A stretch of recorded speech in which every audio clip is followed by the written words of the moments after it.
नेते जयंत पाटील या सत्राचे अतिथी आहेत. थेट जाऊया.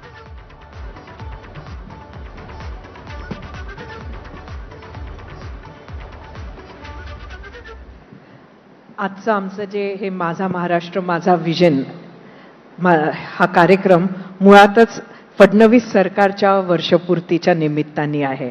त्यामुळे आम्ही सुरुवात एकच करतोय की 10 पैकी या सरकारच्या या एका वर्षाच्या कार्यकाळाला आपण किती मार्क्स देणार? प्रसिद्धीसाठी 10 पैकी 11 आणि ऍक्च्युअल फिजिकल परफॉर्मन्ससाठी 10 पैकी 6 आणि फायनान्शियल परफॉर्मन्ससाठी 10 पैकी 2. अच्छा, फिजिकल परफॉर्मन्ससाठी आपण 50% पेक्षा जास्त दिलंय, म्हणजे नक्की काय? आणि आपण अर्थमंत्री राहिले, कारण अलीकडे जे इन्फ्रास्ट्रक्चरचे मागच्या 5 वर्षात प्रोजेक्ट झालेले आहेत ते झालेलेच आहेत. क्वालिटी काय, दर्जा काय हा पुढचा मुद्दा आहे. पण समृद्धी मार्ग झाला, अटल सेतू झाला, यांच्या क्वालिटीबद्दल डिस्प्यूट होऊ शकतो किंवा त्या सुमार दर्जाच्या असू शकतात काहींच्या मते. पण काम झाले का, तर हे काम झालेलं आहे. त्यामुळं त्यासाठी 5च्या जरा पुढे गेलो मी. पण मग फायनान्शियल क्षेत्रात आपण फक्त 2 मार्क देताय त्यांना, आर्थिक नियोजन. कारण काय की यावर्षीचं बजेट अर्थसंकल्प ज्यावेळी मांडला त्यावेळी अर्थमंत्र्यांनी जवळपास 45,890 कोटीचा महसुली तूट असणारा अर्थसंकल्प मांडला. त्यानंतर जून महिन्यात जुलै टक्क्याच्या आत आहे असं आज ती 3% आत आहे. ऐका ना, मला माझे आकडे ऐकल्यावर टक्क्यात जावा तुम्ही, आधी कोटीत आकडे ऐका. बजेटरी रेव्हेन्यू डेफिसिट 45,890 पहिल्यांदा, मग जुलै सप्लिमेंटरी मांडली 57,509 कोटी आणि आज जे मांडलं त्यात पुरवणी मागण्या मांडल्या त्या 75,286 कोटी. म्हणजे बजेट डिफिसिट मांडलं त्याचा अर्थ 45,890 कोटी नाही आहेत तरी मांडले आपण जादा. आता त्याची बेरीज 1,78,685 कोटी रुपये झाली. म्हणजे खिशात नसताना हे पुरवणी मागण्या मांडण्यात आल्या. आणि राज्यावरचं आजचं कर्ज 9,32,000 कोटी. आता 3 वेळा सप्लिमेंटरी डिमांड मांडल्या. दुसऱ्या बाजूने 89,000 कोटी रुपयाची देणी 5 लाख कॉन्ट्रॅक्टरांची तशीच आहेत. आजही सप्लिमेंटरी मध्ये मला वाटत नाही की जीवन प्राधिकरणाची बरीच कामं राहिली आहेत, त्यांना काही फार पैसे मिळालेले आहेत. त्यामुळं अनुत्तरित सगळे पुरवणी मागण्या मांडायच्या, लोकांना आश्वासित करायचं, आमदारांना आश्वासित करायचं. पण पैसे द्यायला जर पैसे नसतील तर हे 1,78,000 कोटी रुपये एक तर डायरेक्टली यांना कर्ज काढलं पाहिजे आणि ऑलरेडी राज्यावर 9,32,000 कोटीचं कर्ज आहे. आता ते 3% आत आहे, बाहेर आहे, हे 5% जाऊ शकतं, काय प्रॉब्लेम नाही. प्रॉब्लेम काय होतो की असं ज्यावेळी स्ट्रेसमध्ये स्टेट येतं त्यावेळी गोरगरिबांचे प्रचंड हानी होते, त्यांचे कार्यक्रम मागे राहतात. आता देशात मला वाटतं 2,10,000 कोटी, 210 लाख कोटीपेक्षा जास्त कर्ज असेल आपल्या देशावर. 22 साली सगळ्यांना घरं बांधून देणार होते, त्याची आकडेवारीच आता अवेलेबल नाही की किती राहिलेले आहेत. आणि आता सांगायला लागलेत की 2047 पर्यंतचं स्वप्न दाखवायचं कार्यक्रम सुरू झालाय. त्यामुळे जेव्हा असे कर्जात राज्य जातात त्यावेळी मागासवर्गीय समाज, आदिवासी समाज यांच्या योजनांच्यावर फार अफेक्ट होतो. आता साधं उदाहरण की यावर्षी पण त्या आपल्या महिलांच्यासाठी जी योजना आहे लाडकी बहीण, त्यासाठी माझ्या माहितीनं आदिवासी आणि मागासवर्गीय समाजाचे बजेटचे जवळपास एका डिपार्टमेंटचे 700, दुसऱ्या डिपार्टमेंटचे 600 कोटी वळवण्यात आलेत आत्ताच पुरवणी मागण्यात. त्यामुळे हे गोरगरिबांच्या प्रायोरिटीज मागे राहतात. अगदी लाडकी बहिणी घोषणा केली त्यावेळी त्यांनी माझ्या माहितीप्रमाणे घोषणा राज्यपालांच्या अभिभाषणात सांगितलेलं 2,34,00,000 लाडक्या बहिणी आहेत आता राज्यपालांच्या अभिभाषणात. तुम्हीच वेबसाईटवर जाऊन बघा. आता 1,06,000 कोटी 1,06,00,000 महिला आहेत.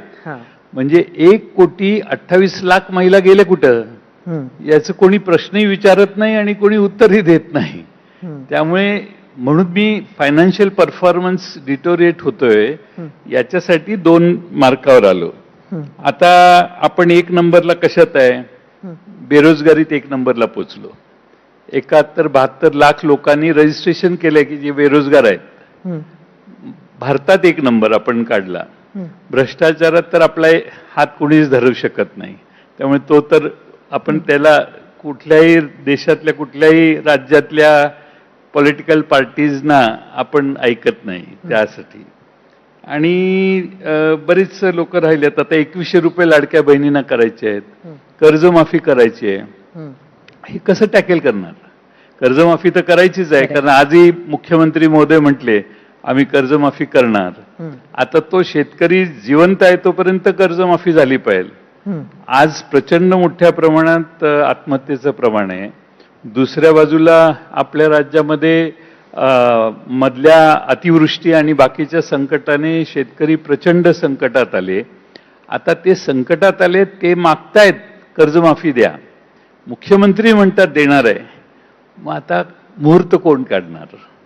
त्यामुळे हे थोडंसं दिसायला बरं दिसत नाही. आता काय कितीही काही बोललं तरी ते फार मर्यादित लोकांपर्यंत पोहोचण्याची व्यवस्था आहे या देशात. त्यामुळं काय बोलणार? आपण सुरुवातीलाच जे म्हटलं की ज्या पद्धतीनं लाडकी बहिणीचा हप्ता दिला जातोय तो इकडनं काढून तिकडनं काढून दिला जातो.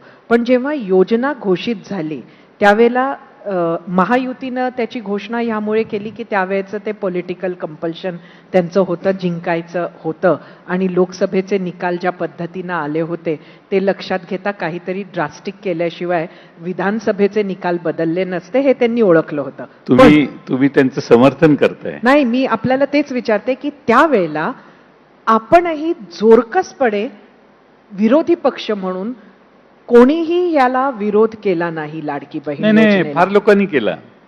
फार मी मगाशी म्हटलं ना की बोलल्यावर लोकांपर्यंत हे पोचत नाही.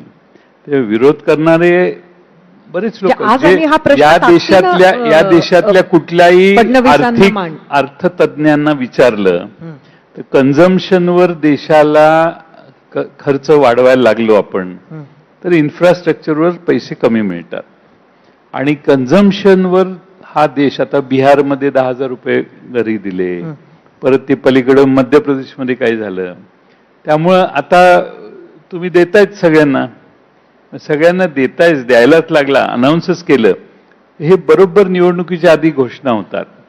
खरं म्हणजे या देशात न्यायव्यवस्था जर पारदर्शी असती, कठोर असती, रामशास्त्री प्रभूने असते तर कदाचित हे विषय तेव्हाच त्याची उत्तरं मिळाली असती. पण आता तशी परिस्थिती नाहीये. म्हणजे आता सध्या विरोधक म्हणून सरकारवर विश्वास नाही, इलेक्शन कमिशनवर विश्वास नाही, न्याय व्यवस्थेवरही विश्वास नाही असं म्हणायचं का? नाही, माझा सगळ्यांवर विश्वास आहे.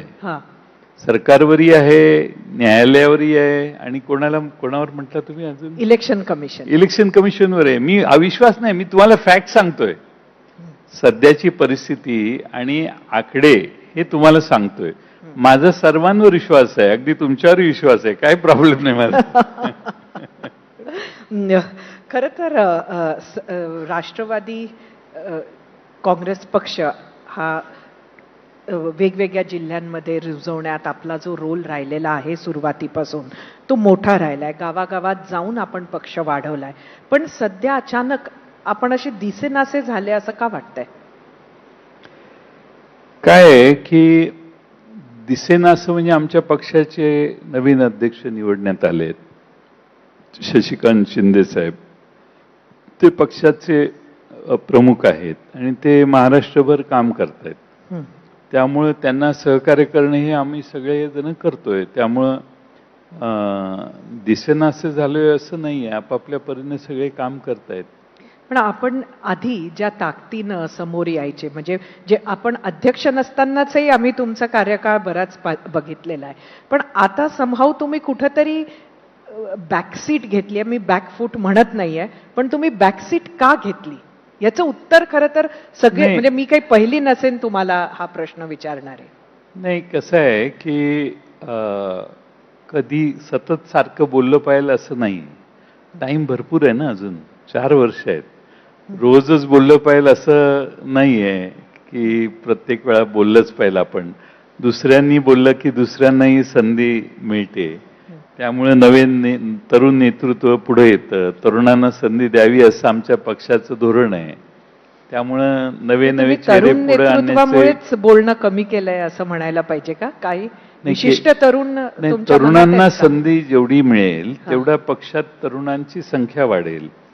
त्यामुळं आपण थोडंसं मागं बसून तरुणांना काय करत असतील तर करायला संधी दिली पाहिजे, असा त्यातला उद्देश. असं काहीसं चित्र जयंतराव महाराष्ट्रात दिसतंय की महायुतीतही जो विरोध आहे तो तिकडे आतूनच होतोय, आणि इथे तुम्ही सुद्धा बॅकसीट जी घेतलीये ती पक्षाच्या आतल्या तरुणांमुळेच घेतलीये. त्यामुळे कोणाला विरोधकांची सध्या गरज नाही अशी परिस्थिती महाराष्ट्राच्या राजकारणात आहे का? नाही, आता महायुती जी आहे ना, इकडच्या बाजूला आमच्या बाजूला फार कमी संख्या आहे आणि सगळी गर्दी तिकडेच गेलेली आहे. आणि रोज पहाटेपासून माणूस झोपतो तिथपर्यंत प्रवेश तिकडे एवढे व्हायला लागलेले आहेत की सगळेच तिकडे चाललेले आहेत. आणि 3 दारं असल्यामुळं कोण कुठल्या दारात आत जातोय कळत नाहीये. त्यामुळं आत गेलेल्यांची गर्दी एवढी झालेली आहे की तुम्ही म्हणता तसं तिकडे आत झालंय. आमच्याकडे काय, आम्ही सगळे निवांत आहोत. कारण आता नगरपालिकेच्या निवडणुकीत तुम्ही गावागावात शहरात गेला असाल तर कशाचा पाऊस पडला हे मी सांगायची गरज नाही. जिल्हा परिषद आणि महापालिकेतही काही वेगळी परिस्थिती होणार नाही. त्यामुळं सर्व साधन संपत्तीने निवडणुका जिंकता येतात हे पुन्हा एकदा सिद्ध होईल असं दिसतं एकंदर. त्यानंतर बघू, थोडासा टाइम गेल्यावर, वेळ आहे अजून. दोन्ही राष्ट्रवादी एक होण्याची चर्चा सतत सुरू आहे. नक्की काय होत आहे? आता नगरपालिकांमध्ये आपण ते शक्य आहे असं बघितलं. मला माहित नाही दोन्ही राष्ट्रवादी एकत्रित येणार किंवा नाही. माझ्याशी कोणी याबद्दल बोललेलं नाही, चर्चा केलेली नाही. त्यामुळं मी कसं काय बोलणार, मला माहित नाही काय. पण सगळीकडे चर्चा असताना आपण स्वतःहून काही पक्षाला विचारलं, चर्चा केली? मी कसा पक्षाला विचारू शकतो? मी एक कार्यकर्ता आहे, मी पक्षाला असं कसं विचारू शकतो? आपण पक्षाचे नेते आहात, पक्षात पक्ष असं तुम्हाला- वाढवण्यात आपलं. तुम्ही माझ्या वेलविशर असल्यामुळे तुम्हाला असं वाटतंय. खरं तर महाविकास आघाडीची काल जी पत्रकार परिषद झाली, म्हणजे जी नेहमीच होते on the eve of the winter session, त्यामध्ये आपल्या पक्षाकडनं फक्त माजी आमदारांशिवाय तिथे कोणीच उपस्थित नव्हते. म्हणजे इतके नाही, जितेंद्र आव्हाड येणार होते पण त्यांची तब्येत बरोबर नाही. आजही त्यांची प्रकृती बरोबर नाही. आलेत ते, पण ते त्या सभेला जाऊ शकले नाहीत. आणि काल ते जाणार होते पण त्यांची तब्येत बरोबर नसल्यामुळे ते बहुतेक जाऊ शकले नाहीत. मी मगाशीच आलो. आता 1 वर्ष पूर्ण झालं या सरकारला, आणि आता परत एकदा अधिवेशन आहे विधिमंडळाचं. अजूनही विरोधी पक्ष नेता नाही. तुम्हाला काय वाटतं, या खेपेला तरी विरोधी पक्ष नेतेपद मिळेल का? मला वाटत नाही मिळेल असं. द्यायचं असतं तर पहिल्यांदाच दिलं असतं. अध्यक्षांना तशी इच्छा दिसत नाही. त्यामुळं विनाकारण ज्या गोष्टी होणार नाहीत त्याची अपेक्षाही करू नयेत असं माझं मत झालेलं आहे. हे माझं व्यक्तिगत मत आहे. मी not on behalf of Mahavikas Aghadi और not on behalf of Rashtravadi. मी माझं व्यक्तिगत मत मांडतं. माझं पर्सनल जजमेंट आहे की विरोधी पक्षनेता विधानसभेत किंवा विधान परिषदेत असणं हे पण सरकारला सोयीचं नसावं असा माझा एक अंदाज आहे. का सोयीचं नसावं? विरोधी पक्षनेता उभा राहिला की त्याला बोलायला संधी द्यावी लागते. प्रत्येक गोष्टीत त्याचा प्रोटोकॉल प्रमाणे त्याला बोलायला द्यावं लागतं. त्याची प्रमुख असते, मुख्यमंत्री या बाजूला तर समोरच्या बाजूला विरोधी पक्षनेता, एवढं त्याचं स्टेटस आहे. त्यामुळं कदाचित सत्तारूढ बाजूला वाटत असेल की कशासाठी हे डोक्याला त्रास करून घ्यायचा. खरं तर हाच तो जसं कर्जमाफीचं हा. आहे तसं हे विरोधी पक्षनेत्याचं आहे. करायचं आहे पण कधी करायचं ते ठरवू, असं आहे ते. हाच जो तुमच्यातला बदल आहे ना तो खूप जाणवतो. म्हणजे तुम्ही आता दोनदा सांगितलं की मी महाविकास आघाडी म्हणून नाही, मी राष्ट्रवादी काँग्रेस म्हणून नाही, तर माझं कारण व्यक्तिगत मी जे मत आहे. स्टेटमेंट केलं हा. ते माझं व्यक्तिगत मत आहे. मी कोणाला विचारून आलेलो नाही की आपण काय करायचं. मी आता आलो ते इथं तुमच्या समोरच बसलोय नागपूरला, आणि विरोधी पक्ष नेता करतील का नाही हे माझं मी पर्सनल ओपिनियन म्हणजे तुम्ही सांगितलं. निर्णय कलेक्टिव्हली पूर्णतः बाहेर आहात असं का वाटतंय? नाही, कलेक्टिव्हली ज्यावेळी मागणी होईल त्यावेळी मी त्यात असणारच आहे. पण तुम्ही मला विचारलं, तुम्ही निर्णय प्रक्रियेत नाही आहात का एकंदरीत? नाही, निर्णय घेण्याची प्रोसिजर आता आमच्या बाजूला निर्णय घ्यायचं काय राहिलं नाही. निर्णय घेऊन झालाय. भास्करराव जाधवांना विरोधी पक्षनेता करा असं पत्रही देण्यात आलेलं आहे. आता निर्णय विधानसभेच्या अध्यक्षांनी घ्यायचा आहे. नाही, माझं म्हणण्याचा अर्थ असा होता की एकंदरीत आता अधिवेशन होणार, त्यासाठी आपण एक रणनीती आखत असतो. आपण तिन्ही पक्ष आहात, तुम्ही एकत्र बसला नाहीत का? चर्चा होत नाही का? काही स्ट्रॅटेजी नाही का? आणि होईल मग ना, ती तुम्हाला माहिती नाही. उद्या सकाळी आमची मीटिंग होईल, त्यात चर्चा होईल. पण हे तुम्ही मला विचारलं, मी माझं पर्सनल ओपिनियन दिलं म्हणून मी पर्सनल याला उल्लेख, मी नाहीतर ते महाविकास आघाडीचं मत आहे असं बाहेर जाऊ नये म्हणून मी त्याला मुद्दामून इनटू ब्रॅकेट सांगितलं तुम्हाला. खरं तर मध्यंतरीच्या काळामध्ये चर्चा जोरात होता की आपण राष्ट्रवादी शरदचंद्र पवार पक्ष सोडणार आणि भाजपात जाणार, अशी माझ्याबद्दल चर्चा बऱ्याच वेळेला झालेली आहे. आणि वेगवेगळी माध्यमं ही चर्चा करत असतात. जसं आता तुमच्या मनात आलं ते त्यांनी सुरुवातीला इंट्रोडक्शन करताना माझी इंट्रोडक्शनच ती झाली आता.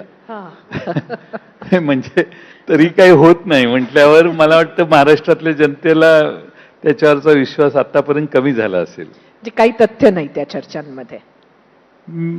आता तुम्ही सगळे बोलताय, तुम्हीच प्रश्न विचारताय, तुम्हीच उत्तर देताय म्हटल्यावर नाही, मी उत्तर नाही, मी कुठं काय तुमच्याकडनं बोलतोय? उत्तर घेते की ह्याची शक्यता आहे का, होती का? कोणी तुम्हाला संपर्क केला होता? आता काय आहे, महाराष्ट्राच्या नाही. राजकारणात काही होऊ शकतं. असं आहे की मी काही कुठल्या पक्षाचा प्रमुख नाही आहे. मी काही मी ॲज अ इंडिव्हिज्युअल MLA म्हणून आहे. माझा पक्ष माझ्याबरोबर आहे, नाही असं नाही. पण मला कोणी संपर्क साधलेला नाही, माझा कुणाशी संवाद चाललेला नाही, कुणाशी डायलॉग नाही आहे, आणि तशी चर्चा कुणाशी झालेली नाही. तर ह्याच्यावर कसं काय बोलणार आपण? कोणतरी विचारायला, बाबाई आमच्या घरी येता का? आणि मग त्यांना सांगितलं की बाबा नाही येत तुझ्या घरी, तरचा प्रश्न आहे. विनाकारण ज्या पक्षांची नावं घेताय तुम्ही त्यांनाही विनाकारण वाईट वाटण्याचं कारण नाही ना. कोणी बोलवतच नाही तर विचारतच नाही आणि चर्चाही करत नाही. आपण कसं म्हणणार की नाही मी इकडे जाणार नाही, तिकडे जाणार नाही. तिकडनं लगेच अजून कोण येणार असेल स्टेजवर तर ते म्हणतील यांना आम्ही बोलवलेच नाही. नगरपालिका आणि नगरपंचायत निवडणुकांमध्ये महायुतीची नेते मंडळी म्हणजे अगदी धावत विमानं पकडून ठिकठिकाणी जात होती. मात्र त्या तुलनेमध्ये महाविकास आघाडीची नेते मंडळी आपापला जो भाग आहे, जे आपला मतदारसंघ आहे किंवा आपला जिल्हा आहे, तिथपर्यंतच मर्यादित राहिली. एक अशी मरगळ का वाटली? का तुम्ही निघाला नाहीत? आणि ते उत्तर नका देऊ की ते स्थानिक कार्यकर्त्यांची निवडणूक असते आणि त्यामुळे आम्ही ती त्यांच्यावर सोडतोय. तसं उत्तर मी देणारच नाही. साधनं जास्त असली की माणसं इकडून तिकडं नेणं, पोचवणं, या कोपऱ्याचा महाराष्ट्राचा माणूस त्या कोपऱ्याला पोचवणं, हे साधनं असल्यावर शक्य होतं. पण साधनं अत्यंत तोकडी असताना माणसं इकडून तिकडं जाणं याला फार मर्यादा असतात. त्यामुळं गाडीने जिथपर्यंत जातात तिथपर्यंत आमचे प्रमुख नेते वेगवेगळ्या ठिकाणी गेले. पण या निवडणुका बाहेरून येऊन भाषणं करून मतपरिवर्तन होणाऱ्या या निवडणुका नाही आहेत. या निवडणुका तुमच्या जे म्हटला तुम्ही की स्थानिक प्रश्नांच्या आहेत, त्या स्थानिक प्रश्नांच्या असतात, पण मतदारांना इन्फ्लुएन्स करणारे वेगळे फॅक्टर आता आहेत. आणि प्रचंड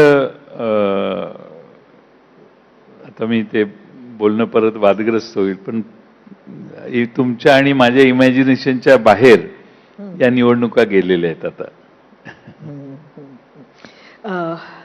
खरं तर 21 तारखेला निकाल आहे आणि त्याला घेऊन सुद्धा बऱ्याच शंका उपस्थित केल्या जात आहेत. हा जो मधला जो काळ आहे आणि जे स्ट्रॉंग रूम्समध्ये जिथं सगळं स्टोअर केलेले आहेत, तर ते बघता तुम्हाला काय वाटतं की या ज्या शंका उपस्थित केल्या जात आहेत डिलेला घेऊन, त्यात काही तथ्य आहे की पार्ट ऑफ प्रोसिजर म्हणून त्याच्याकडे बघितलं पाहिजे? नाही, खरं म्हणजे बॅलेटवर निवडणुका झाल्या तर लोकांचा विश्वास या निवडणुकीवर राहील. जोपर्यंत मशीनवर निवडणुका होतात त्यावेळी जो पराभूत होतो त्याच्यावरचा विश्वास उडून जातो. प्रत्येकाला वाटतं माझ्यासारखंच वातावरण होतं, पण कसं काय असं झालं. पराभव ॲक्सेप्ट होणं हेही डिफिकल्ट असतं. हा पहिला मुद्दा. आणि काही वेळा नक्की विजय होणार आहे हे माहीत असताना पराभव जर झाला तर ते ॲक्सेप्ट न करता मग वेगळ्या रिॲक्शन्स येऊ शकतात. त्यामुळं बॅलेटवर खरं म्हणजे हे आपल्या राज्य सरकारने अजूनही, आता निवड सभागृह चालू आहे, त्यांनी एक ठराव केला आणि निवडणूक आयोगाला सांगितलं की बॅलेटवर, कारण आता ईव्हीएमवर केलं का तर लगेच निकाल कळायला, आता निकालच 21 दिवसानं लागणार आहे म्हटल्यावर त्या थांबण्याला काही अर्थच नाही ना. आणि म्हणून माणसांना असं वाटतं की एखादं ईव्हीएम मशीन हे समोर ठेवावं, टेक्निशियन्सनी येऊन ते उघडून त्यात कोणत्या प्रकारच्या चिप्स आहेत, काय डेटा फीड करण्याची व्यवस्था आहे, काय आहे, हे एकदा पारदर्शीपणाने दाखवावं. इलेक्शन कमिशन ऑफ इंडिया काय म्हणतं, नाही हात नाही लावा, तुम्ही ते हॅक करून दाखवा. तर हे हॅक करून दाखवायला ते पर्टिक्युलर प्रोग्राम जो आहे तो प्रोग्रामच माहीत नसेल तर हॅक कसं करणार माणूस. त्यामुळे एकदा इलेक्शन कमिशनने मोठ्या मनाने कुठलंही इलेक्शन मशीन हे टेस्ट करायला आम्ही तयार आहोत असं मोकळेपणाने इलेक्शन कमिशनने पुढे येऊन सांगितलं पाहिजे. आता नाही तरी हे आधी झालेलं आहे ना, ही नाही प्रक्रिया झालं, हात न लावता झालेलं आहे. ते असं सांगतात की हे ठेवलंय मशीन, तुम्ही आता बसा तिथं आणि हॅक करून दाखवा. तर ते कसं कोण करणार. तर त्यापेक्षा एकदा मशीन वेगवेगळ्या राज्यात उघडून दाखवा, काय एकदा बघू दे. लोकांचा गैरविश्वास व्यवस्थेत, लोकशाहीच्या मूळ मतदानावरच गैरविश्वास निर्माण व्हायला लागलाय. हे फार डेंजरस आहे लोकशाहीला. आणि जे निवडून येतात त्यांच्यावरही अन्यायकारक आहे. त्यांनाही आपण पूर्ण आपल्या क्षमतेने निवडून आलो हा कॉन्फिडन्स बिल्ड व्हायला, हे ट्रान्सपरंट आहे हे सिद्ध व्हायला पाहिजे. ज्यामुळं शंका आहे त्यामुळं ते तसं आहे. म्हणून बॅलेटवर निवडणुका घेणं जास्त चांगलं. आता 20-21 दिवस थांबायचं म्हटल्यावर अनेक शंका लोकांच्या मनात, म्हणजे तुम्ही amount of distrust about the election procedure and process हे किती आहे याचा विचार करा तुम्ही. तुम्ही तुमच्या प्रश्नातनच हा डोकावतोय हा अविश्वास. तुमचं पर्सनल ओपिनियन काय, तुमचा ईव्हीएम वर विश्वास आहे की नाही? नाही, असं आहे की ईव्हीएम वर विश्वास आहे की नाही, या देशात आता 2 वर्ग तयार झालेत. ईव्हीएम वर विश्वास नसणारा वर्ग आहे आणि ज्याला सोयीचा आहे तो विश्वास आहे म्हणतो. आता या दोन्हीवर मला अन्याय करायचा नाही. माझं म्हणणं असं आहे की ते ईव्हीएम मशीन तपासायला सगळ्यांच्या हातात द्यावं. तुम्ही हो किंवा नाही सांगू शकता, आम्ही तुमचं पण पर्सनल मत हे आता एबीपी माझंच महाराष्ट्रभर फॉलोईंग मोठं आहे, त्यामुळे हे दोन्ही वर्ग बघत असतील, ते दोन्ही वर्गांना हे होईल ना. आता माझं उदाहरण सांगतो मी. माझ्या मतदारसंघात ज्या गावात प्रचारच नव्हता समोरच्या बाजूने, तिथं गावाच्या गावं मायनस झालेली आहेत. मग मी असं म्हटलं की ईव्हीएम मुळे झालं, तर दॅट इज नॉट फेअर, कारण आता निकाल लागलेला आहे. त्या गावातल्या लोकांना म्हटलं तसं वाटतं, विचारलं अरे का रे एवढं का कमी झालं, तर ते म्हणतात नाही साहेब ईव्हीएम मशीन. ही आता स्टाईल प्रोसेस झाली आहे. जिथं पराभव होतो तिथे ईव्हीएमचं नाव घेतलं जातं. त्यापेक्षा या पराभवावर पण विश्वास जनतेचा बसण्यासाठी ही ईव्हीएम ट्रान्सपरंट करावेत, नाहीतर हे महानगरपालिका आणि जिल्हा परिषद बॅलेटवर घेऊन टाकलं पाहिजे. महाराष्ट्र इलेक्शन कमिशनला मला वाटतं अशी भीती वाटते, हे 240 जण एका बाजूला आहेत, हे महाअभियोग चालवून आपल्याला घरी घालवतील अशी भीती कदाचित निवडणूक आयोगाच्या प्रमुखांना वाटत असेल महाराष्ट्रात. त्यामुळे ते काय स्वतःहून निर्णय घेतात की नाही असं शंका वाटावी अशी बऱ्याच वेळेला परिस्थिती येते. खरं तर तुम्ही म्हटलं तो मुद्दा गंभीर आहे. हे कुठेतरी लोकशाहीच्या प्रक्रियेवरच लोकांना विश्वास नाही अशी परिस्थिती निर्माण झालेली आहे. आणि हे सत्तेत बसणाऱ्यांच्यासाठी फार वाईट आहे. सत्तेत बसणाऱ्या सगळ्यात मोठा जो पक्ष आहे त्यांनी पुढे येऊन सांगितलं पाहिजे की चला सगळे उघडा बघू आणि दाखवा एकदा. त्यांनी व्हेरीफाय केलं पाहिजे, कारण त्यांचं काय आता सगळीकडे म्हणजे त्यांचा जो अश्वमेध घोडा आहे तो सर्व महाराष्ट्रभर फिरून आलेला आहे, कोणीच अडवलेला नाही महाराष्ट्रात. त्यामुळे आता ही संधी आणि रिस्क घ्यायला काय हरकत नाही. पण खरं तर हे सगळं जे धोकं आहे ना, म्हणजे हे जे लोकशाहीवर जे लोकांच्या मनामध्ये जी शंका उपस्थित होते प्रोसेसेस बद्दल, ते सगळे राजकीय पक्ष मिळूनच करतात. नाही, जनता करते. जे राजकीय पक्ष जो पराभूत होतो त्याचं नाव घेतो, जो जिंकतो पण तो हे त्याचं करणं कौतुक योग्य आहे करतो. का? हे करणं योग्य आहे का? सतत आपण कुठल्या तरी एका स्टेट ऑफ अनस्टेबिलिटी मध्ये असतो. आपण सतत आपण कुठला तरी कसं आहे की मला पर्सनल विचाराल तर जोपर्यंत असं सिद्ध होत नाही तोपर्यंत असा आरोप करणं योग्य नाही. मला पर्सनल क्वेश्चन तुमचा जो मगाशी होता, एकदा सिद्ध झालं तर बोलणं ठीक आहे, अजून तसं सिद्ध झालेलं नाही. पण मी म्हटलं नाही, या देशात आता 2 वर्ग तयार झालेले आहेत. मला दोघांच्यावरही अन्याय करायचं नाही. उलट राजकीय पक्ष जो प्रमुख आहे, सगळ्यात मोठा पक्ष आहे देशात, त्यांनीच पुढाकार घेऊन सांगितलं पाहिजे कुठलंही ईव्हीएम मशीन देशात निवडा, आपण बसूया आणि तिचं ओपन करून बघूया, हात लावूया. असं केलं तर त्यांच्या विजयावर शिक्कामोर्तब होईल असं माझं मत आहे. पार्थ पवार आमच्या पराभवावर शिक्कामोर्तब होतंय त्यामुळे काय प्रॉब्लेम नाही, पण त्यांच्या विजयावर शिक्कामोर्तब नाही झालं तर तुम्ही म्हणताय तशी मनात लोकांच्या इनस्टॅबिलिटी ह्या व्यवस्थेबद्दल राहील. पार्थ पवारच्या प्रकरणामध्ये जर बघितलं तर राष्ट्रवादी काँग्रेस शरदचंद्र पवार पक्षाकडनं कोणी कुठलाही स्टँड फारसा क्लिअर केलेला नाहीये. मुरलीधर मोहोळ प्रकरणामध्ये रस्त्यावर उतरून आंदोलनं केली, पण पार्थच्या बाबतीत अजून काहीच भूमिका तुम्ही घेतलेली नाही का? नाही, मुरलीधर मोहोळ यांच्या प्रकरणामध्ये तेच पुढे येऊन त्यांनी सांगितलं ते सगळं विड्रॉ करतोय, तेच सांगत होते. बाकीच्या कोणी, मी कधी बोललो नाही त्या मुरलीधर मोहोळ प्रकरणात, कारण जैन समाजाच्या भावना दुखावल्या गेल्या, जैन समाज प्रचंड नाराज झाला आणि त्या गोष्टी आता त्यांनी मिटवल्यानंतर आता पार्थ पवारांच्या बद्दल सरकारने, मुख्यमंत्र्यांनीच समिती नेमलेली आहे. त्या समितीचा अहवाल येईल त्यावेळी कळेल काय आहे काय नाही. त्यामुळं याच्यावर काय बोलायचं. दोन्ही गोष्टी मी त्या मुरलीधर मोहोळांच्या बद्दलही मी कधी काही बोललो नाही, कारण कागदावर आलं, दंगेकर गोष्टी पुढं हे करत होते. प्रश्न एवढाच आहे की दंगेकरांना एवढी माहिती कुणी दिली. तुम्हाला काय वाटतं? काय आता गेसवर काय, हवेत गोळ्या मारल्यासारखं आहे ते.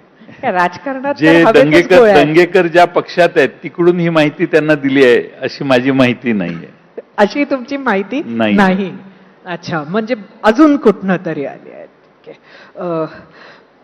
खरं तर एकंदरीत ही सगळी परिस्थिती जर आपण बघितली तर अजून एक गोष्ट जी महाराष्ट्रात घडते ती ही आहे की दोन्ही ठाकरे एकत्र येतात आहेत. तुमचं त्याच्यावर काय मत आहे? नाही, दोन्ही ठाकरेंना मी एकत्रितपणाने त्या निवडणूक आयोगाकडे गेलो त्यावेळी भेटलो. दोघं एकत्रित आले तर मला वाटतं की शिवसेना त्यांचा ब्रँड स्ट्रॉंग होईल अजून आणि तो एक स्ट्रॉंग पक्ष होईल. दोघांनी एकत्रित यायचं प्रोसेस पूर्ण झाली तर. ती प्रोसेस पूर्ण झाली असं दिसत नाही अजून, पण दोघं बऱ्याच वेळेला एकत्रित दिसलेले आहेत. बऱ्याच फंक्शनमध्ये संघर्षामध्ये एकत्रित यायची भूमिका दिसते. आणि मुंबई महापालिकेत दोघं एकत्रित आले, नाशिकमध्ये एकत्रित आले, जिथं मनसेचा प्रभाव आहे तर शिवसैनिक आणि मनसे एकत्रित आले तर कदाचित चांगला रिझल्ट लागू शकेल त्यांच्या बाजूने, असं मला वाटतंय. तुम्ही त्यांच्या म्हटलं म्हणजे जर ते एकत्र आले तर आपण त्यांच्याबरोबर राहणार असं काहीशी माहिती बातमी समोर आली आहे. म्हणजे आपण ठाकरेंबरोबर असणार की काँग्रेस बरोबर? कारण काँग्रेसला तर यायचं नाहीये राज ठाकरेंबरोबर. हा, आता तो काँग्रेसने त्यांची भूमिका जाहीरच केलेली आहे असं मी ऐकलं. उद्धवजींच्या बरोबर राज ठाकरे आल्यानंतर आम्ही कुणाबरोबर जायचं याच्याविषयी आम्ही नायदर काँग्रेसशी नॉर शिवसेनेशी आमचं अजून चर्चा झाली आहे. पण आता ह्या प्रोसेसमध्ये होईल, आम्ही चर्चा करू ना. आमचा प्रयत्न आहे की सगळे विरोधी लोक एकत्रित यावेत. म्हणजे तुम्हाला राज ठाकरे आले तर काही हरकत नाहीये, तुम्ही त्यांना सामावून घ्यायला तयार आहात?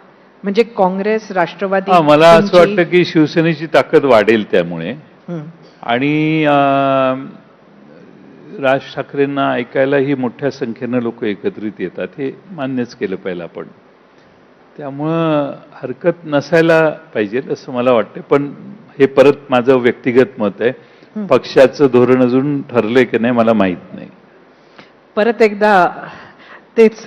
पण खरं तर उद्धव ठाकरे असो, राज ठाकरे असो, त्यांचा दावा त्याच त्या मतदारसंघावर असणार आहे, म्हणजे त्याच त्या वॉर्डांवर असणार आहे.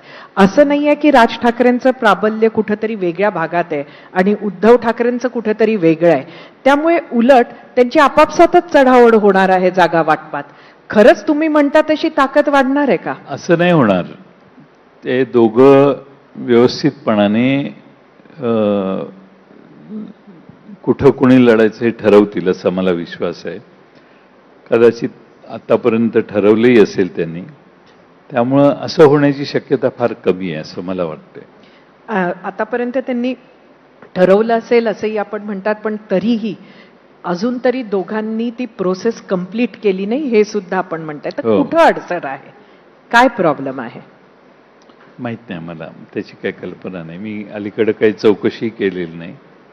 पण तुम्ही जेवढं टीव्हीवर बघता तेवढंच मी बघून त्याच्यावर सांगतोय. पण मी राज ठाकरे आणि उद्धव ठाकरे यांच्याबरोबर 2-3दा भेटायचा योग आला. त्यावेळी मला असं दिसतंय की दोघांची बॉडी लँग्वेज चांगली आहे.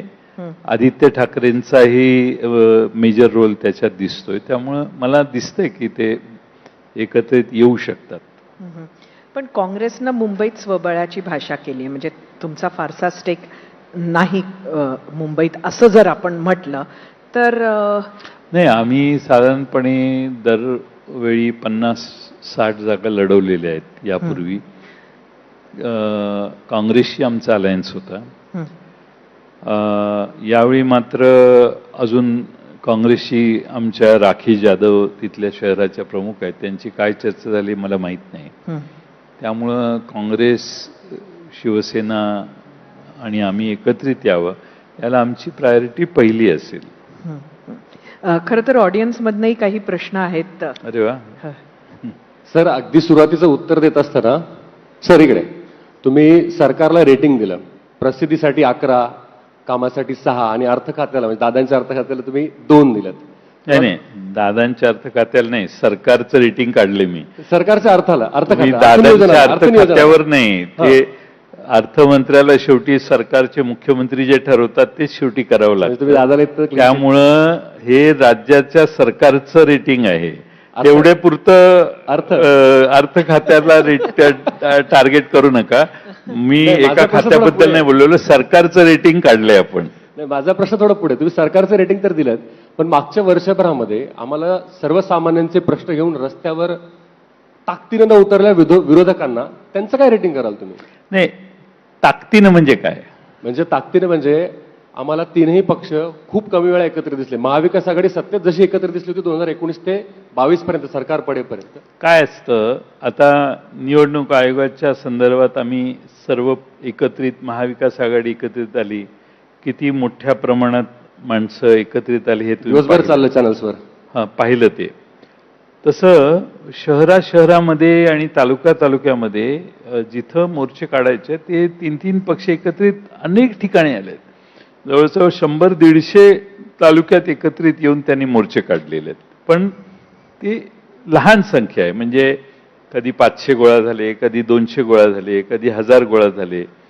त्यामुळं ते प्रसारमाध्यमात सगळेच आले असं नाही, पण त्या भागातल्या अन्यायावर ते एकत्रित येऊन लढाई करतातच.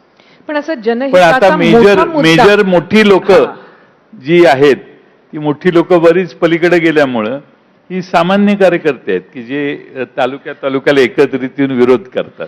त्यांचं म्हणणं असं असावं की जनहिताचे मोठे मुद्दे म्हणजे जिथे सरकारचं फेल्युअर आहे असं आपल्याला वाटतं, तिथं फक्त निवडणूक हा विषय किंवा हा कार्यक्रम दूर ठेवला तर ताकदीनं विरोधकांनी एखादा मुद्दा लावून धरला, त्यामुळे जनतेचं काहीतरी हित साध्य झालं, सरकारला गिव्ह इन करावं लागलं, असे काहीच आपण एका वर्षात बघितलं नाही. नाही.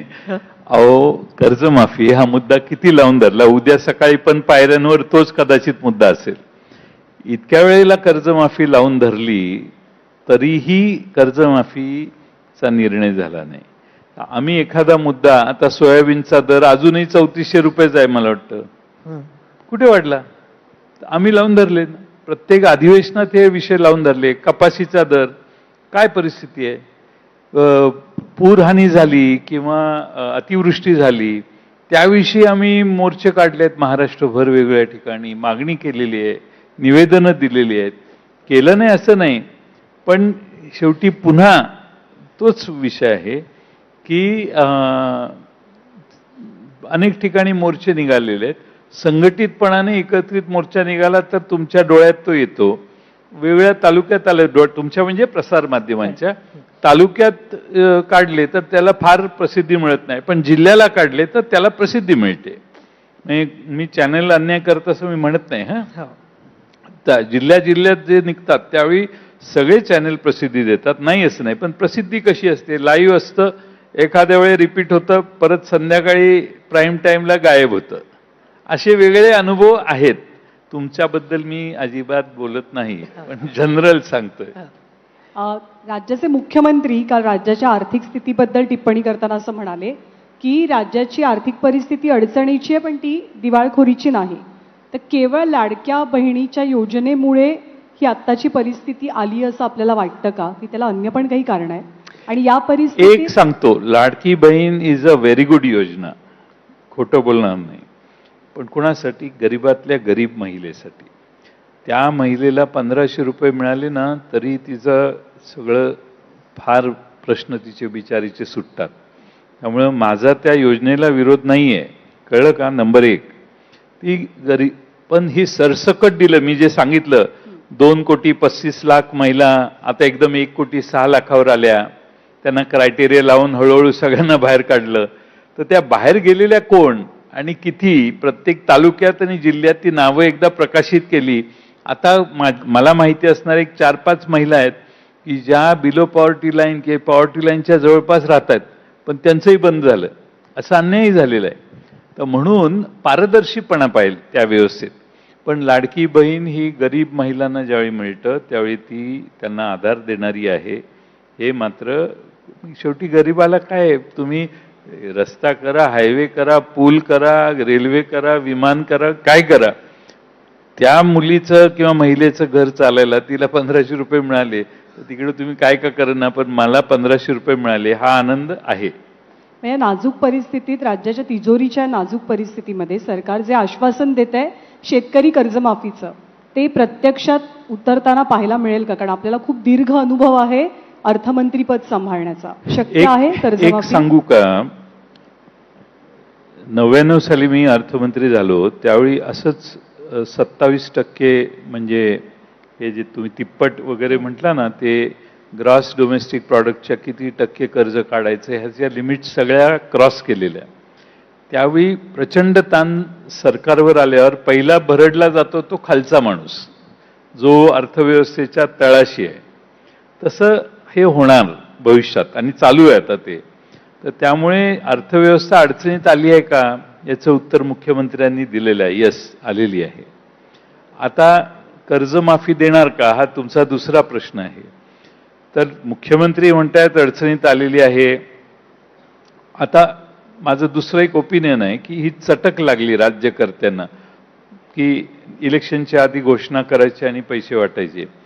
मला पुढच्या लोकसभेच्या आधी मोदी साहेबांनीच हा निर्णय घेतला आणि देशातल्या महिलांना काही पैसे वाटप केलं तर मला आश्चर्य वाटणार नाही. कारण तोपर्यंत बाय 2029 हा ट्रेंड तयार होईल देशात.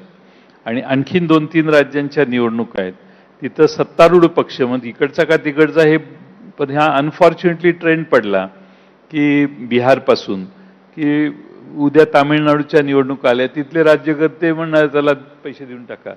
त्यामुळे कन्झम्पशनवर पैसे ज्यावेळी जातात त्यावेळी अर्थव्यवस्थेवर प्रचंड ताण येतो.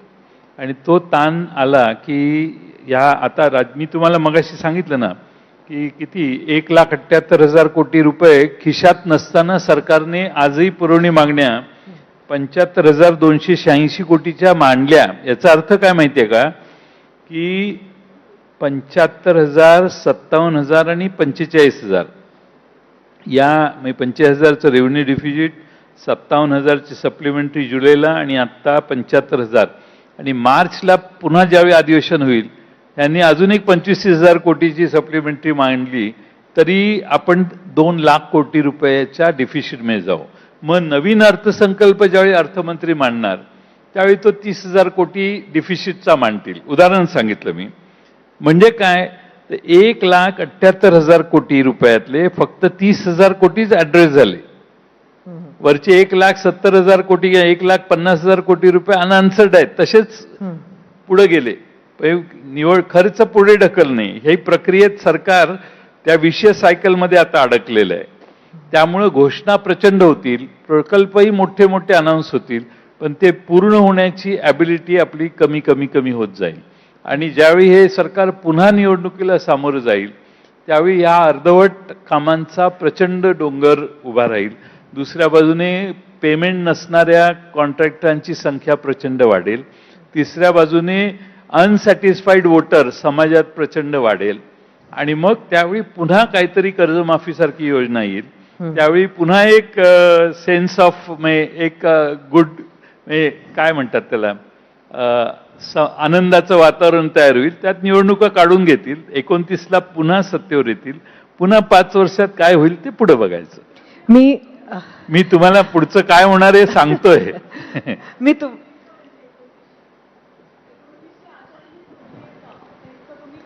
हा आता तुम्ही 29शी ज्यावेळी सोडली आहेत का? मी आता आशाच सोडलेली आहे, कारण काही होणारच नाहीये असं दिसतंय. तुम्ही या नगरपालिकेच्या निवडणुका जाहीर होतील ना, आता निकाल जाहीर होतील त्यावेळी कशाचा पाऊस पडला हे तुम्हाला कळेल. किंवा तुम्ही जाऊन आता 20 तारखेपर्यंत तुम्ही जाऊन सर्वे करा की कुठे काय काय खर्च कोणी कोणी केले. एवढं जर प्रचंड पाऊस पडण्याची ताकद ज्यांच्यात आहे आणि समाजी त्यांना त्यांच्या इन्फ्लुएन्स खाली जात असेल तर समोरची लोक काय करणार करून करून. 2-4 जागा इकडे नाही तर तिकडे निवडून येणार, ह्याच्या पलीकडे नथिंग मोर विल हॅपन. मी तुम्हाला आता तुम्ही मला म्हणाल यांनी आशा सोडली, एडिंग चालू होईल, जयंत पाटलांनी आशा सोडली, हे सगळं आता चालूच झालं असेल, केलं असेल तुम्ही चालू. तुमचं गाणं सुद्धा प्रचंड आशावादी असं आहे. पण हा ते तर गाणं आहेच, पण तरी देखील आशावादी आहे. म्हणजे तुम्ही आमच्या आशा आणि आशावादीपणाचं हाईट बघा किती आहे. पण हे रियालिटी आहे. तुम्ही काही विचार सांगायला गेला तर विचारापेक्षा महात्मा गांधींना जास्त महत्त्व हा देश द्यायला लागलेला आहे, हे आपल्याला नाकारता येणार नाही. म्हणजे तुम्ही प्रचंड काम केलं तरी it comes down to this only ultimately. या स्थानिक स्वराज्य संस्थांच्या निवडणुका सांगतोय. मी तुम्हाला आता पण मी कुणावरही आरोप केलेला नाहीये. मी तुम्हाला शेवटचा प्रश्न, तुम्ही पर्सनल तुमचं मत काय ते उत्तर हो किंवा नाही मध्ये द्यावं. ही अपेक्षा करते. आम्ही कोणीही ते राष्ट्रवादी तुम्ही काँग्रेसचं अजिबात मत आहे अवघड प्रश्न विचारू नका मला. ते राष्ट्रवादी काँग्रेसचं मत आहे असं आम्ही मानणार नाही. ते तुमचंच पर्सनल आहे असं मानणार. पण एकंदरीत तुमचा अनुभव लक्षात घेता तुम्हाला वाटतं का की लाडकी बहीण योजना ही कंटिन्यू व्हायला हवी, होय की नाही? होय, गरीबातल्या गरीब महिलेला व्हायला पाहिजे. पण आत्ताच्या फॉर्ममध्ये नको. नाही, आत्ताचाच फॉर्म आहे ना तो. गरीबातल्या गरीबाला नाही. आय एम नॉट सेइंग की फॉर्म चेंज करा. मी म्हणतोय की टार्गेट जो आहे, टार्गेट म्हणजे लाभार्थी जे आहेत ते गरीब घरातले असावेत. शेतकरी कर्जमाफी सरकार खरंच इम्प्लिमेंट करू शकणार आहे का, होय की नाही? तशी परिस्थिती आहे का आपली? परिस्थिती आजची आकडेवारी बघितली तर परिस्थिती नाही आहे. पण पॉलिटिकल किंमत म्हणून जर ठरवलं राज्यकर्त्यांनी तर ते देतील. किती खर्च आहे आता? हे 1,78,000 कोटीची डेफिसिट झालं.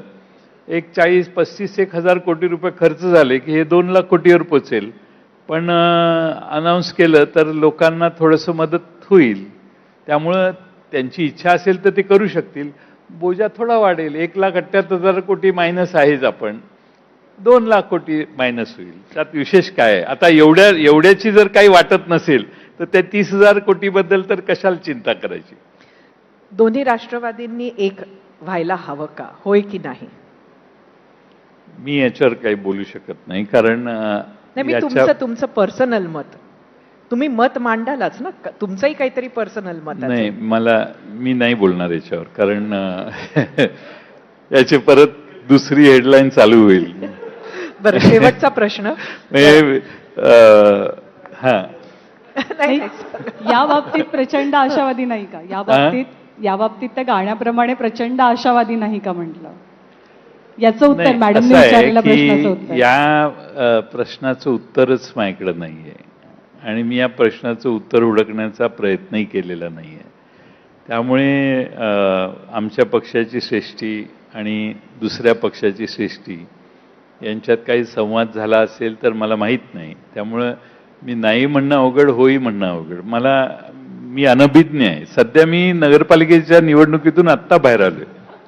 बरं, आम्ही मान्य करू तुमचं उत्तर.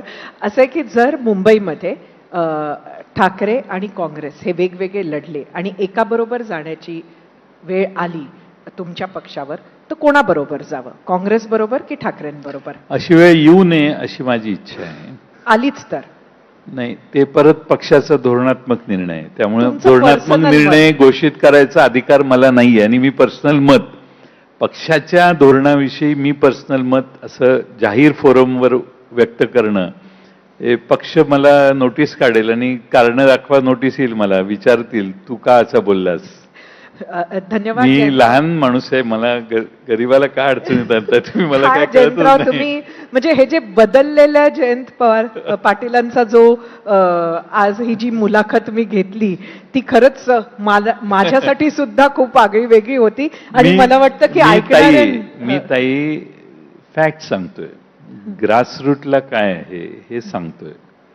आणि आम्ही हरलेल्या मनस्थितीत आहोत असं नाहीये, पण मी फॅक्ट सांगितले की आज ग्रासरूटला ही परिस्थिती आहे. आणि प्रचंड वेगळी परिस्थिती. आपण जी इथं बसून चर्चा करून मोठमोठी तत्व जरी केली तरी एखाद्या नगरपालिकेतली अवस्था, एखाद्या तालुक्यातली अवस्था ही प्रचंड वेगळी असू शकते. त्यामुळं त्याच्यावर काही भाष्य करू शकत नाही असे काही ठिकाणी आहेत. आता निवडणुका परत जिल्हा परिषदेच्या आहेत. आमचा पक्ष पूर्ण ताकदीनं लढेल असा माझा विश्वास आहे. जिल्हा परिषदा, महापालिकेतही लढतील. पण 2 पक्ष एकत्रित येणार की नाही याच्याविषयी मी अनभिज्ञ आहे. त्यामुळे मी कसं काय बोलू शकतो. धन्यवाद जयंतराव, आपण आलात, विजनमध्ये सामील झालात, विजन मांडलीत, सरकारनं काय करायला पाहिजे होतं, काय केलं नाही हे सांगितलं. बघूया यावर सरकार सुद्धा काय उत्तर देतं. पण आपण आलात, आपले खूप खूप धन्यवाद. धन्यवाद, नमस्कार. आणि यानंतर मी एबीपी माझाच्या executive editor Sarita Kaushik madam यांना विनंती करतो की जयंत पाटील यांचा आपण सत्कार करूया त्यांच्या अप्रमाणे.